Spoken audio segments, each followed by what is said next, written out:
નમસ્કાર દોસ્તો, સ્વાગત છે તમારું તમારી પોતાની યુટ્યુબ ચેનલ જીકે બાય એમકેસર ગુજરાતી જીકે પર. મિત્રો, આજે આપણા વિડીયોમાં 14 મે 2026ના 15 મોસ્ટ આઈએમપી ટોપિકને ડિટેલમાં કવર કરીશું અને દરેક પ્રશ્નોના ઇમ્પોર્ટન્ટ ફેક્ટ પણ હું તમને બતાવીશ. તો પૂરો વિડીયો બહુ ધ્યાનથી જોજો. લાસ્ટમાં તમારી ટેસ્ટ હશે જેના જવાબ તમારે કોમેન્ટમાં આપવાના છે. સાથે જ મિત્રો, આ ગુજરાતની એકમાત્ર ચેનલ છે કે જ્યાં દરરોજ સવારે 8 વાગે ફક્ત 20 મિનિટ જેટલા નાનકડા વિડીયોમાં તમને રોજના 15 મોસ્ટ આઈએમપી ટોપિક પણ કરાવવામાં આવે છે અને સાથે જ આગલા દિવસના 15 પ્રશ્નોનું રિવિઝન પણ કરાવવામાં આવે છે. તો જો તમે દરરોજ સવારે 8 વાગે ફક્ત 20 મિનિટ જેટલો નાનકડો સમય કાઢીને આ ચેનલના વિડીયો જોવાની આદત પાડી લેશો તો તમે કોઈપણ કોમ્પિટિટિવ એક્ઝામની તૈયારી કરો છો તેમાં તમને નિશ્ચિત ફાયદો થવાનો છે. તો મિત્રો, જો હજુ સુધી ચેનલને સબસ્ક્રાઇબ ના કરી હોય તો અત્યારે જ કરી લેજો. તો ચલો વિડીયો સ્ટાર્ટ કરીએ છીએ.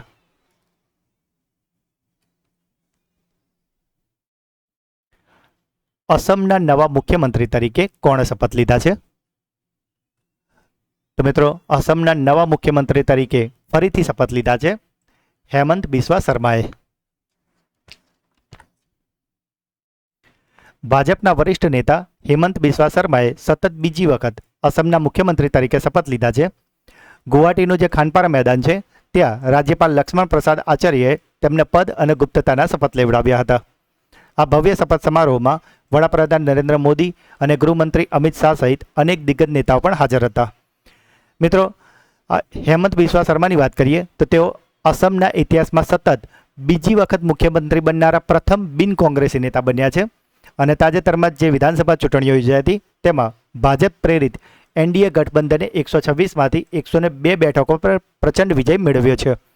મિત્રો, તમને ખ્યાલ જ છે કે અત્યારે ઘણા બધા નવા મુખ્યમંત્રીઓ આવ્યા છે કે જેમાં હાલમાં જ આપણે તમને તમિલનાડુમાં સી જોસેફ વિજય, પુડુચેરીમાં એન રંગાસ્વામી આવ્યા છે. એ રીતે જે પણ નવા નવા મુખ્યમંત્રી આવતા જાય છે તે દરેક પ્રશ્ન આપણે આપણા કરંટ અફેર્સમાં કવર કરીને છે જેથી કરીને તમારે એ દરેક પ્રશ્ન તૈયાર થતો રહે. સુપ્રીમ કોર્ટે ડિજિટલ ન્યાય અને કેસ મેનેજમેન્ટ માટે કયો પ્રોજેક્ટ લોન્ચ કર્યો છે? તો મિત્રો, આજે ડિજિટલ ન્યાય અને કેસ મેનેજમેન્ટ માટે જે પ્રોજેક્ટ લોન્ચ કરાયો છે સુપ્રીમ કોર્ટ દ્વારા, તેનું નામ છે વન કેસ વન ડેટા. શું છે આ વન કેસ અને વન ડેટા તેના પર થોડી નજર નાખીએ તો આ પ્રોજેક્ટનો મુખ્ય ઉદ્દેશ્ય તાલુકા અદાલતો, જિલ્લા અદાલતો, ઉચ્ચ ન્યાયાલયોથી લઈને સર્વોચ્ચ અદાલતો સુધી ન્યાયતંત્રના દરેક સ્તરના ડેટાને એક સમાન પ્લેટફોર્મ પર જોડવાનો છે. આ પ્રણાલી હેઠળ દેશના દરેક કોર્ટ કેસને એક વિશેષ ડિજિટલ ઓળખ એટલે કે યુનિક ડિજિટલ આઈડી આપવામાં આવશે કે જે અદાલતો વચ્ચે ફાઇલોના સરખામણીમાં થતો વિલંબ, ડેટાની વિસંગતતાઓ અને ડુપ્લિકેશનની જે સમસ્યાઓ છે તેને નાબૂદ કરશે. મિત્રો, આનાથી ફાયદો એ થશે કે સુપ્રીમ કોર્ટમાં બેઠા બેઠા ત્યાંના ન્યાયાધીશ સંબંધિત પક્ષકારો દેશની કોઈપણ નીચલી અદાલતના કેસની સંપૂર્ણ વિગતોને રિયલ ટાઈમમાં જોઈ પણ શકશે અને ચકાસી પણ શકશે. અને મિત્રો, આ તકનિક સુધારનો લક્ષ્યાંક ભારતીય અદાલતોમાં જે પેન્ડિંગ કેસો છે તેને ઓછા કરવાનો, કાગળની કામગીરી ઘટાડવાનો અને ન્યાય વિવરણ પ્રણાલીને વધુ પારદર્શક અને સુલભ બનાવવાનો છે.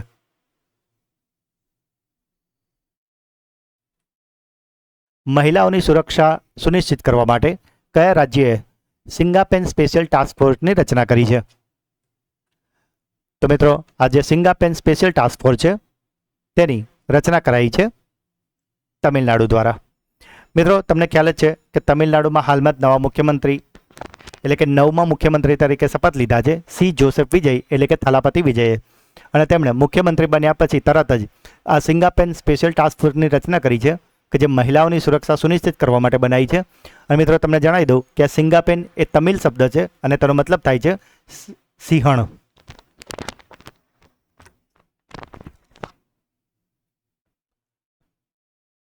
મોટો જીપીમાં ફ્રેન્ચ ગ્રાન્ડ પ્રિક્સ 2026 કોણે જીતી છે? તો મિત્રો, આજે ફ્રેન્ચ ગ્રાન્ડ પ્રિક્સ 2026 છે તેને જીતી લીધી છે સ્પેનિશ રાઇડર જેમનું નામ છે જ્યોર્જ માર્ટિન. મિત્રો, જો હજુ સુધી વિડીયોને લાઇક ના કર્યો હોય તો અત્યારે જ કરી લેજો. Steel authority of India limited એટલે કે સેલના નવા અધ્યક્ષ અને મેનેજિંગ ડિરેક્ટર તરીકે કોની નિમણૂક કરવામાં આવી છે? તો મિત્રો, આ જે સેલ છે તેના અધ્યક્ષ અને મેનેજિંગ ડિરેક્ટર એટલે કે એમડી તરીકે નિમણૂક કરાયા છે ડૉક્ટર અશોક કુમાર પાંડા.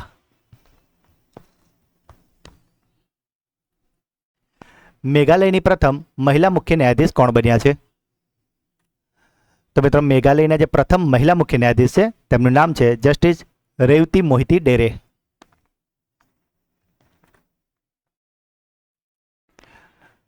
સેબીએ વૈકલ્પિક રોકાણ ભંડોળ યોજનાઓ વહેલી શરૂ કરવા માટે કઈ પહેલને શરૂ કરી છે? તો મિત્રો આ જે પહેલ છે તેનું નામ છે ગરુડા પહેલ. અને મિત્રો ગરુડાનું પૂરું નામ થાય છે green channel AIF rollout open document acknowledgement.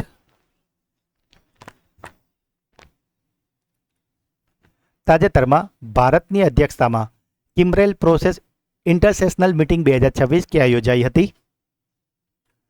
તો મિત્રો આજે કિમરેલ પ્રોસેસ ઇન્ટરસેશનલ મીટિંગ 2026 છે કે જેની અધ્યક્ષતા ભારતે કરી હતી અને તેનું આયોજન કરાયું હતું મહારાષ્ટ્રના મુંબઈ ખાતે.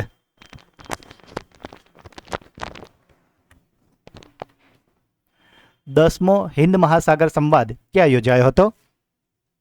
તો મિત્રો આજે હિન્દ મહાસાગર સંવાદ એટલે કે ઇન્ડિયન ઓશન ડાયલોગ 2026 છે અને તેના 10મું જે આવૃત્તિ હતી તેનું આયોજન કરાયું છે નવી દિલ્હી ખાતે.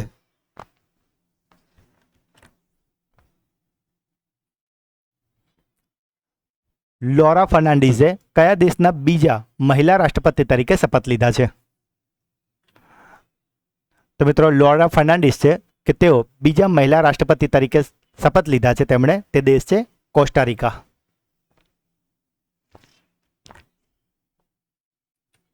સાથે જ મિત્રો એપ્રિલ મહિનાનું મંથલી કરંટ અફેર્સ વિડીયો કે જેમાં આપણે એપ્રિલ મહિનાના મોસ્ટ એમપી 200 પ્રશ્નો કરાવ્યા છે. તો આ વિડીયોની લિંક તમને આપણા આ જ વિડીયોના ડિસ્ક્રિપ્શનમાં પણ મળી જશે. તો મિત્રો આ વિડીયોને તમે અવશ્યથી જોઈ લેજો જેથી કરીને એપ્રિલ મહિના બાબતે તમારે બીજો કોઈ વિડીયો કે કોઈ મેગઝીન વાંચવાની જરૂર નહીં રહે. કારણ કે આમાં આપણે એવા જ 200 પ્રશ્નો કરાવ્યા છે કે જે તમારી તમામ સ્પર્ધાત્મક પરીક્ષામાં તમને ખૂબ જ ઉપયોગી થવાના છે. માટે મિત્રો સ્માર્ટ મહેનત કરો અને આવા ક્વોલિટી વિડીયોને અવશ્યથી જોઈ લો.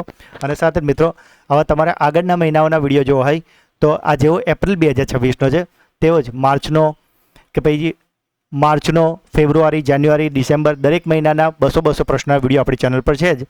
તો તે તમામને મિત્રો તમે અવશ્યથી જોઈ લેજો. નીતિન ગડકરીએ દેશની બીજી MLFF બેરિયર મુક્ત ટોલ સિસ્ટમનું ઉદ્ઘાટન ક્યાં કર્યું છે? તો મિત્રો જે મિત્રો ચેનલને રેગ્યુલર ફોલો કરે છે તેમને ખ્યાલ જ હશે કે દેશની પ્રથમ MLFF બેરિયર મુક્ત ટોલ સિસ્ટમ ક્યાં શરૂ થઈ હતી તેના વિશે આપણો પ્રશ્ન ડિટેલમાં તમને કવર કરાયેલો જ છે. અને અત્યારે વાત થઈ છે બીજાની. તો આ બીજી જે બેરિયર મુક્ત ટોલ સિસ્ટમ છે તેનું ઉદ્ઘાટન કરાયું છે નીતિન ગડકરી દ્વારા દિલ્હીમાં. આ પ્રણાલી ટોલ પ્લાઝા પરથી તમામ ફિઝિકલ બૂમ બેરિયર્સ એટલે કે જે ફાટક હોય છે તેને હટાવી દેવામાં આવ્યા છે કે જેથી વાહનો અટક્યા વિના જ સીધા 60 થી 100 કિલોમીટર પ્રતિ કલાકની ઝડપે સીધા પસાર થઈ જશે. મિત્રો આ technology automatic number plate recognition, AI આધારિત કેમેરા, રડાર અને જે LIDAR સેન્સર્સની મદદથી વાહનોની ઓળખ કરે છે અને ચાલતા વાહનોમાંથી સીધા જ ફાસ્ટેગ દ્વારા ટોલટેક્સને કાપી લે છે. મિત્રો અહીંયા વાત થઈ છે કે બીજી. તો જો પ્રથમ કે જેની હમણાં જ આપણે વાત કરી અને આ પ્રશ્ન થોડા દિવસ અગાઉ જ આપણે આપણા કરંટ અફેર્સના ડેઇલી વિડીયોમાં કવર કરાયેલો છે. તો તેની વાત કરીએ તો 1 મે 2026ના રોજ ગુજરાતમાં નેશનલ હાઈવે નંબર 48માં સુરત ભરૂચ સેક્શન પર જે સુરત જિલ્લાનો 84 તાલુકો છે ત્યાં આવું જ એક ટોલ પ્લાઝા શરૂ કરવામાં આવ્યું છે કે જે દેશનું પ્રથમ હતું અને બીજું શરૂ કરાયું છે દિલ્હીમાં. હવે મિત્રો તમને થશે કે જો કોઈ ફાસ્ટેગમાં બેલેન્સ ના હોય તો મિત્રો જો કોઈ ફાસ્ટેગમાં બેલેન્સ નથી અથવા તો તે વાહન બ્લેકલિસ્ટ છે અને જો તે ટોલ ટેક્સ પરથી પસાર થઈ જશે તો તેને એક નોટિસ જારી કરવામાં આવશે અને વાહન માલિકને કોઈ પણ એક્સ્ટ્રા દંડ નહીં, ખાલી જે ટોલ છે ને એ ચૂકવવા માટે 72 કલાકનો સમય પણ આપવામાં આવશે. પરંતુ જો 72 કલાક પણ જતા રહી અને પછી તેણે ના કર્યું તો ત્યારબાદ તેને બમણો દંડ ભરવો પડશે. મિત્રો આજે નવી ટેકનોલોજી છે કે જે આવા બેરિયર નથી માટે વાહનો ઊભા નહીં રહે અને 60 થી 100 કિલોમીટરની સ્પીડે જતા રહેવાના છે. અને માટે જ જે ટોલ પર જે લાંબી લાઈનો તમને જોવા મળે છે એ ખતમ થઈ જશે. અને સાથે જ મિત્રો અંદાજે 285 કરોડ રૂપિયાનું બળતણ એટલે કે પેટ્રોલ ડીઝલની પણ બચત થશે અને આશરે 81,000 ટન કાર્બન ઉત્સર્જન એટલે કે CO2 પણ ઓછું થશે, પ્રદૂષણ ઓછું થશે. મિત્રો માટે જો તમને કહું છું કે કરંટ અફેર્સને ડેઇલી જોવાની આદત પડો જેથી કરીને તમારા કોઈ બી ટોપિક ગોખવો નહીં પડે કારણ કે આપોઆપ એકબીજા જોડે દરેક ટોપિક લિંક થતા જશે. અને અહીં તમે જોયું કે થોડા દિવસ અગાઉ આપણે દેશની પ્રથમ વિશે તમને ડિટેલમાં સમજાવ્યું હતું અને અત્યારે આપણે બીજી સમજાવી છે. તો જે મિત્રો આગળનો વિડીયો જોયો છે એમને આટલો પોર્શન તો પહેલેથી ડિટેલમાં એમનો કોન્સેપ્ટ ક્લિયર જ હશે. અને માટે મિત્રો તમને રિક્વેસ્ટ છે કે દરરોજ 20 મિનિટ કાઢીને આપણા કરંટ અફેર્સના વિડીયો અવશ્યથી જોવાની એક આદત પાડી લો. પાત્ર મહિલાઓની ડીબીટી દ્વારા દર મહિને 3000 આપવા માટે પશ્ચિમ બંગાળે કઈ યોજના શરૂ કરી છે? તો મિત્રો, અત્યારે ઘણા બધી જગ્યા પર નવા મુખ્યમંત્રી આવે છે અને આજે પશ્ચિમ બંગાળની વાત નીકળી છે, તો પશ્ચિમ બંગાળના નવા મુખ્યમંત્રી વિશે પણ આપણે તમને પ્રશ્ન કવર કરાયેલો જ છે અને તેમણે જ હવે મુખ્યમંત્રી તરીકે શપથ લીધા બાદ આ ડીબીટી દ્વારા દર મહિને 3000 રૂપિયા આપવાની જાહેરાત કરી છે અને આ યોજનાનું નામ છે અન્નપૂર્ણા ભંડાર યોજના. તો મિત્રો, અહીંયાથી તમારા માટે ક્લાસરૂમ ક્વેશ્ચન છે કે આ પશ્ચિમ બંગાળના જે મુખ્યમંત્રી નવા આવીને આ યોજના બહાર પાડી છે, તો આ જે પશ્ચિમ બંગાળના નવા મુખ્યમંત્રી છે તેમનું નામ તમારે મને કોમેન્ટમાં જણાવવાનું છે. તમારા માટે એક હિન્ટ આપી દઉં તો તેમનો ફોટો તમે સ્ક્રીન પર જોઈ શકો છો. દિલ્હી મેટ્રોએ રૂપે on the go card launch કરવા માટે કઈ બેંક સાથે ભાગીદારી કરી છે? તો મિત્રો, આ જે રૂપે ઓન ધ ગો કાર્ડ છે તે લોન્ચ કરવા માટે દિલ્હી મેટ્રોએ ભાગીદારી કરી છે. તે બેંકનું નામ છે એરટેલ પેમેન્ટ બેંક.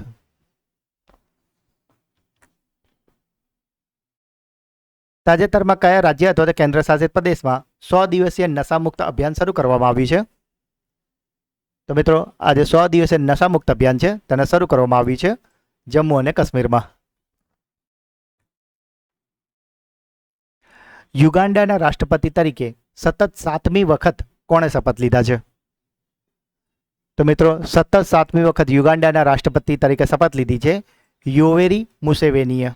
અને મિત્રો, તેમણે લગભગ 80 લાખ કરતાં પણ વધારે વોટો સાથે પોતાની જીત હાંસલ કરી છે. તો મિત્રો, આ હતા આજના 15 પ્રશ્નો. હવે સમય છે તમારા સુપર ફાસ્ટ ફ્લેશ રિવિઝનનો, કે જેમાં જે ગઈકાલના જે 15 પ્રશ્નો હતા તેને એક ફટાફટથી ફ્લેશ રિવિઝન કરી લઈએ. તો ગઈકાલનો પહેલો પ્રશ્ન હતો, એશિયન વેઇટલિફ્ટિંગ ચેમ્પિયનશિપ 2026 ક્યાં શરૂ થઈ છે? તો મિત્રો, આજે એશિયન વેઇટલિફ્ટિંગ ચેમ્પિયનશિપ 2026 છે તેનું આયોજન કરાયું છે ગુજરાતના ગાંધીનગરમાં. ભારત અને કયા દેશ વચ્ચે સંરક્ષણ નીતિ વાર્તાની 10મી આવૃત્તિ નવી દિલ્હીમાં યોજાઈ છે? તો મિત્રો, જે સંરક્ષણ નીતિ વાર્તાની 10મી આવૃત્તિ છે તે દિલ્હીમાં યોજાઈ છે ભારત અને ઓસ્ટ્રેલિયા વચ્ચે. તાજેતરમાં રાષ્ટ્રીય લોક અદાલતનું આયોજન કોના દ્વારા કરવામાં આવ્યું છે? તો મિત્રો, જે રાષ્ટ્રીય લોક અદાલત છે તેનું આયોજન કરવામાં આવ્યું છે નાલસા દ્વારા. તો મિત્રો, ગઈકાલના વિડીયોમાં આપણે તમને નાલસાનું પૂરું નામ પણ સમજાવ્યું છે, તો તમારે મને કોમેન્ટમાં આ નાલસાનું પૂરું નામ જણાવવાનું છે. આ તમારો ક્લાસરૂમ ક્વેશ્ચન છે. કઈ રાજ્ય સરકારે વિજિલન્સ ઇન્વેસ્ટિગેશન કેડરને રાજ્ય પોલીસ સાથે મર્જ કરી દીધું છે? તો મિત્રો, વિજિલન્સ ઇન્વેસ્ટિગેશન કેડરને રાજ્ય પોલીસ સાથે મર્જ કર્યું છે બિહારે. અનાથ આશ્રમ અથવા તો ચાઇલ્ડ કેરમાંથી બહાર આવતા યુવાનો માટે આફ્ટર કેર યોજના કયા રાજ્યમાં શરૂ કરવામાં આવી છે? તો મિત્રો, જે આફ્ટર કેર યોજના છે તેને શરૂ કરવામાં આવી છે દિલ્હી સરકારમાં, કે જેમાં જે પણ આવા અનાથ આશ્રમમાંથી બાળકો 18 વર્ષ બાદ બહાર આવશે તો તેમને 21 વર્ષના થાય ત્યાં સુધી દર મહિને 2500 રૂપિયાની નાણાકીય સહાય કરવામાં આવશે. વડાપ્રધાન નરેન્દ્ર મોદીએ પીએમ મિત્ર પાર્કનું ઉદ્ઘાટન ક્યાં કર્યું છે? તો મિત્રો, આજે પીએમ મિત્ર પાર્ક છે તેનું ઉદ્ઘાટન કરાયું છે તેલંગાણાના વારંગલ ખાતે. જબલપુરના બરગી ડેમમાં આવેલા ક્રૂઝ અકસ્માતની તપાસ કરવા માટે કોની અધ્યક્ષતા હેઠળ આયોગની રચના કરવામાં આવી છે? તો મિત્રો, આજે આયોગ રચાયું છે આ બરગી ડેમ ક્રૂઝ અકસ્માતની તપાસ કરવા માટે. તેના અધ્યક્ષ તરીકે નિમાયા છે નિવૃત્ત ન્યાયાધીશ સંજય દ્વિવેદી. સ્ટુડન્ટ વિઝા પર જઈને સ્કોટલેન્ડની સંસદમાં ચૂંટાનારા પ્રથમ ભારતીય મૂળના ઉમેદવાર કોણ બન્યા છે? તો મિત્રો, આ સ્કોટલેન્ડની સંસદમાં ચૂંટાનારા જે ભારતીય મૂળના ઉમેદવાર છે તેમનું નામ છે ક્યુ મણિવન્નન અને તેઓ નોન બાઇનરી છે. ચેસના ઇતિહાસમાં સૌથી યુવા બીજા નંબરના ગ્રાન્ડ માસ્ટર કોણ બન્યા છે? તો મિત્રો, આ બીજા નંબરના ચેસ ગ્રાન્ડ માસ્ટરનું નામ છે આર્જેન્ટિનાના ફાસ્ટિના ઓરો. 11 મે 2026ના રોજ જાહેર કરવામાં આવેલી ICC men's one day team રેન્કિંગમાં કયો દેશ ટોચના સ્થાને છે? તો મિત્રો, ICC men's one day team રેન્કિંગમાં ટોચ પર રહ્યું છે Bharat. The bench, the bar and the bizarre and the lawful of the awful પુસ્તક કોના દ્વારા લખવામાં આવી છે? તો મિત્રો, આ જે પુસ્તક છે તે લખાયું છે આપણા સોલિસિટર જનરલ તુષાર મહેતા દ્વારા. મિત્રો, ગઈકાલના વિડીયોમાં મેં તમને આની કલમ પૂછી હતી અને મોટાભાગના મિત્રોએ જે કલમ લખી છે તો તમને જણાવું કે તમે જે પણ જવાબ લખ્યો છે એ તમે એટર્ની જનરલની કલમ તમે મને જણાવી દીધી છે. અને આ મિત્રો તમારા માટે મેં ટ્રિકી ક્વેશ્ચન પૂછ્યો હતો અને મોટાભાગના મિત્રો થોડા કન્ફ્યુઝ આમાં થયા છે. તો મિત્રો, પરીક્ષામાં આવા જ પ્રશ્ન પૂછાતા છે, માટે આપણે કન્ફ્યુઝ થવાનું નથી. ઇન્ટરનેશનલ બિગ કેટ એલાયન્સનો 26મો સભ્ય દેશ કયો બન્યો છે? તો મિત્રો આજે IBCA છે તેનો 26મો સભ્ય બન્યો છે સાઉદી અરેબિયા. મિત્રો ગઈકાલના વિડીયોમાં આઈ થિંક કદાચ હ્યુમન એરરના કારણે કદાચ UAE ટીક થઈ ગયું હતું, પણ સાચો જવાબ છે સાઉદી અરેબિયા. તો જરા કરેક્શન કરી લેજો. ભારતનું પ્રથમ કાર્બન શોષી લેતું એલ્ગી ટ્રી ક્યાં સ્થાપિત કરવામાં આવી છે? તો મિત્રો આજે એલ્ગી ટ્રી છે કે જેના વિશે ગઈકાલે આપણે ડિટેલમાં તમને ખૂબ જ સારી રીતે સમજાવી છે અને તે મુકાયું છે મધ્યપ્રદેશના ભોપાલમાં. ફુકેટમાં ADT પ્લેયર્સ ચેમ્પિયનશિપમાં પોતાનું પ્રથમ ટાઇટલ કયા ભારતીય ગોલ્ફરે જીત્યું છે? તો મિત્રો આજે ADT પ્લેયર્સ ચેમ્પિયનશિપનું ટાઇટલ છે તેને જીતી લીધું છે પુખરાજસિંહ ગિલે. અને ગઈકાલનો છેલ્લો પ્રશ્ન હતો, ભારતનું પ્રથમ સંપૂર્ણ ડિજિટલ બેન્કિંગ અપનાવનારું રાજ્ય કયું બન્યું છે? તો મિત્રો સંપૂર્ણ ડિજિટલ બેન્કિંગ અપનાવનારું રાજ્ય બન્યું છે કેરલમ. તો મિત્રો આ હતા ગઈકાલના 15 પ્રશ્નો કે જેનું અત્યારે તો આપણે ખૂબ જ ફટાફટ રિવિઝન કર્યું છે, પણ ગઈકાલના વિડીયોમાં આપણા દરેક પ્રશ્નને ખૂબ જ ડિટેલમાં અને સારી રીતે તમને ભણાવ્યા છે. તો જો હજુ સુધી તમે તે વિડીયો ન જોયો હોય તો તેની લિંક આ જ વિડીયોના ડિસ્ક્રિપ્શનમાં આપેલી છે, તેને અવશ્યથી જોઈ લેજો. સાથે મિત્રો દર 10 વર્ષે થતી મહત્વની વહીવટી પ્રક્રિયા એટલે કે વસ્તી ગણતરી અને જે અત્યારે 2 તબક્કામાં થવાની છે 2026 અને 27માં. તો મિત્રો આવનારી તમામ પરીક્ષામાં આ વસ્તી ગણતરીમાંથી ત્રણ જેટલા ક્વેશ્ચન તો અવશ્યથી હશે અને માટે જ આ વસ્તી ગણતરીના મોસ્ટ IMP 50 પ્રશ્નોનો વિડીયો આપણી ચેનલ પર અવેલેબલ છે. તો જો હજુ સુધી તમારે તે જોવાનો બાકી હોય તો આને અવશ્યથી જોઈ લેજો, જેથી કરીને વસ્તી ગણતરીમાંથી તમારો એક પણ માર્ક્સ ન કપાય. આની લિંક તમને આપણા આ જ વિડીયોના ડિસ્ક્રિપ્શનમાં પણ મળી જશે. તો મિત્રો હવે સમય છે તમારી બ્રેન બુસ્ટર ટેસ્ટનો, જેમાં 3 પ્રશ્નો પૂછાશે જેના જવાબ તમારે કોમેન્ટમાં આપવાના છે. પરંતુ એ પહેલાં ગઈકાલના વિડીયોમાં જે મિત્રો જવાબ આપ્યા છે તમે 3 મિત્રોના નામ અત્યારે આપણે એનાઉન્સ કરીએ છીએ અને 3 મિત્રોના નામ છે કલ્પેશ શ્રીમાળી, મિત્તલ ત્રિવેદી અને સુનિલ રાઠવા. તો 3 મિત્રોને ખૂબ ખૂબ અભિનંદન કે જેઓ દરરોજ આપણી ચેનલના વિડીયોને જુઓ તો છે જ, સાથે brain booster quiz, classroom question અને વિડીયો અંગેના પ્રતિભાવો કોમેન્ટમાં અવશ્યથી જણાવે છે. તો જો તમે પણ ચેનલ પર નવા હોય તો આ રીતના જવાબ જરૂર કોમેન્ટમાં જણાવજો. બની શકે કે આવતીકાલના વિડીયોમાં તમારું નામ પણ એનાઉન્સ થાય. તો આ પહેલો પ્રશ્ન છે, અસમના નવા મુખ્યમંત્રી તરીકે કોણે શપથ લીધા છે?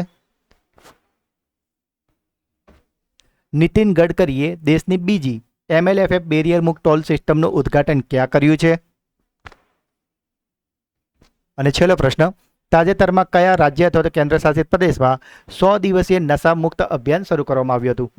તો મિત્રો 3 પ્રશ્નો જવાબ તમારે મને કોમેન્ટમાં જણાવવાના છે. અને સાથે જ મિત્રો જો તમે આપણી ચેનલના વિડીયોને દરરોજ ફોલો કરશો તો તમે કોઈપણ કોમ્પિટિટિવ એક્ઝામની તૈયારી કરો છો તેમાં તમને નિશ્ચિત ફાયદો થશે મિત્રો. કારણ કે આખા દિવસમાં તમારું ક્યાંક ને ક્યાંક તો રીલ્સ જોવામાં કે અન્ય એવો કોઈકનો કોઈક 15-20 મિનિટ ટાઈમ તો તમારો ક્યાંક ને ક્યાંક વેસ્ટ થતો જ હશે મિત્રો. તો જો એના બદલે તમે રોજની 20 મિનિટ આવા ક્વોલિટી વિડીયોને આપશો તો મિત્રો દરેક પરીક્ષામાં તો તમે સ્કોરિંગ આરામથી કરવાના જ છો. અને સાથે જ કરંટ અફેર્સ એવો ટોપિક છે મિત્રો કે જે તમારા રૂટીન લાઈફમાં બી જો તમે અપડેટેડ હશો તો તમારી પર્સનાલિટી ડેવલપમેન્ટ અને ગ્રૂમિંગમાં પણ એ ખૂબ જ હેલ્પ કરશે. તો મિત્રો જો આજનો વિડીયો તમને ગમ્યો હોય તો લાઇક અવશ્યથી કરજો મિત્રો. જેમ પરીક્ષામાં ફોર્મ લાખો ભરાય છે પણ સિલેક્ટ અમુક જ ઉમેદવારો થાય છે, એ રીતે વિડીયો આપણા ઘણા બધા મિત્રો જુએ છે પણ જે લાઇક અને કોમેન્ટ વ્યૂઝના પ્રમાણમાં થોડી ઓછી હોય છે. અને મિત્રો આ જે એક્સ્ટ્રા એફર્ટ લેતા લોકો છે જે લાઇક અને કોમેન્ટ કરે છે, આ જ એવા લોકો છે કે જે આગળ જતાં એ લાખોની ભીડમાંથી જે મેરિટમાં જે થોડા સિલેક્ટ થાય એ આ લોકો જ હોય છે, કારણ કે એ લોકો લાઈફમાં થોડું એક્સ્ટ્રા એફર્ટ લેતા હોય છે. તો મિત્રો તમે પણ એક્સ્ટ્રા એક્ટિવ થાઓ અને આ વિડીયોને લાઇક કરજો. જે પણ પ્રશ્નો પૂછવામાં આવે છે કે તમારી કોઈ ડાઉટ છે તો તેને કમેન્ટ કરજો મિત્રો. હું દરેક કોમેન્ટ વાંચું છું અને દરેક કોમેન્ટનો રિપ્લાય કરું છું અને જે સૌથી સારામાં સારી કોમેન્ટ હોય એને પિન કરું છું, જેથી કરીને આપનો પ્રતિભાવ તમામ મિત્રો વાંચી શકે. મિત્રો આ જે વિડીયોની લિંક છે તેને તમારા બધા જ વોટ્સઅપ અને ટેલિગ્રામ ગ્રુપમાં શેર જરૂરથી કરજો, જેથી મને આપનો સપોર્ટ મળી રહે. જો હજુ સુધી ચેનલને સબસ્ક્રાઇબ ના કરી હોય તો અત્યારે જ કરી લેજો. તો મળીએ છીએ એક નવા વિડીયોમાં. ત્યાં સુધી ભણતા રહો, આગળ વધતા રહો. જય હિન્દ, જય ભારત, જય ગુજરાત.